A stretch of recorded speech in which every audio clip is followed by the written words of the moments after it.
क्या आपको बार बार हड्डियों में दर्द होता है? सीढ़ियाँ चढ़ते समय पैरों में दर्द आता है, पैर भारी लगने लग जाते हैं, या फिर बिना बात के शरीर में थकावट लगती है, muscle fatigue, muscle pain, muscle spasm लगता है? तो इस सब के लिए सिर्फ पेन किलर खा के इसका इलाज मत कीजिए। ये सब के सब लक्षण विटामिन डी डेफिशिएंसी के हो सकते हैं।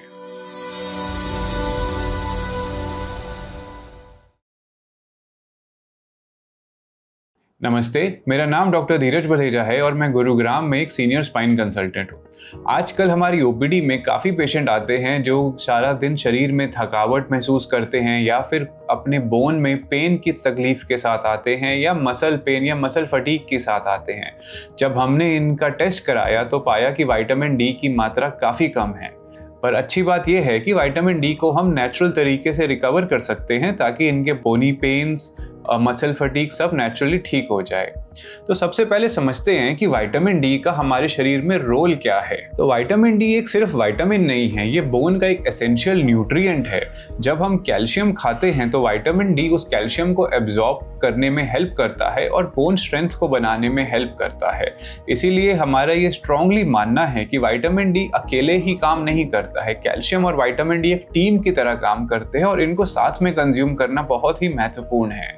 तो विटामिन डी जब कम हो जाता है शरीर के अंदर तो इसमें मसल का पेन होना, बोन का पेन होना, मसल का फटीग होना, थकावट होना, ये परसिस्टेंट सिम्टम्स रहते हैं।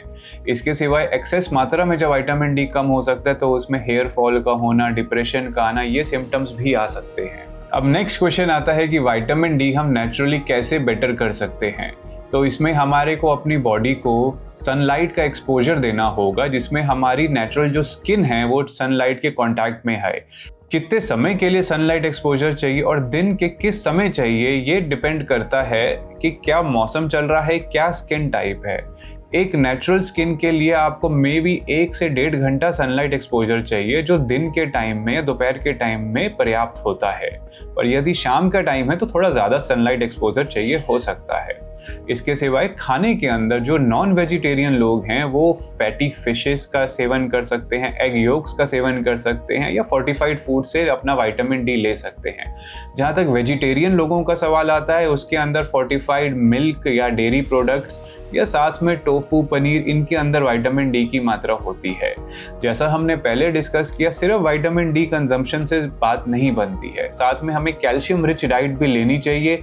और यदि कैल्शियम रिच डाइट की बात करें तो इसके अंदर सारे के सारे डेयरी प्रोडक्ट्स आते हैं, साथ में जो होल पल्सेस होती है, राजमा, छोले, इनके अंदर रिच होते हैं, साथ में मिलेट्स रिच होता है कैल्शियम के अंदर, और इनके साथ साथ ग्रीन लीफी वेजिटेबल्स के अंदर भी पर्याप्त मात्रा में कैल्शियम और विटामिन डी मिलता है। पर यदि आपकी विटामिन डी की मात्रा कम आई है और आप सप्लीमेंट लेने के बारे में सोच रहे हैं तो इसमें आपके डॉक्टर की सलाह लेनी ज़रूरी है कि किस टाइप का सप्लीमेंट आपको चाहिए। क्या डेली डोज का चाहिए, वीकली डोज का चाहिए या मंथली डोज का चाहिए। तो अपने डॉक्टर से मिलिए, उनकी सलाह लिए और सलाह के बाद ही सप्लीमेंट का सेवन कीजिए। तो यदि आपको बोन पेन, मसल फटीग है तो ये विटामिन डी की कमी के लक्षण हो सकते हैं। याद रखिए, हेल्दी बोन, हेल्दी मसल के लिए एक प्रॉपर एक्टिविटी करना, पोस्चर को मेंटेन करना, बैलेंस डाइट का लेना और कैल्शियम और विटामिन डी का पर्याप्त मात्रा में लेना अनिवार्य यानी ज़रूरी है। अगर आपको ये सिम्टम्स महसूस होते हैं तो आप हमें दिए गए नंबर पर संपर्क कर सकते हैं। अधिक जानकारी के लिए हमारे चैनल को फॉलो कर सकते हैं। धन्यवाद।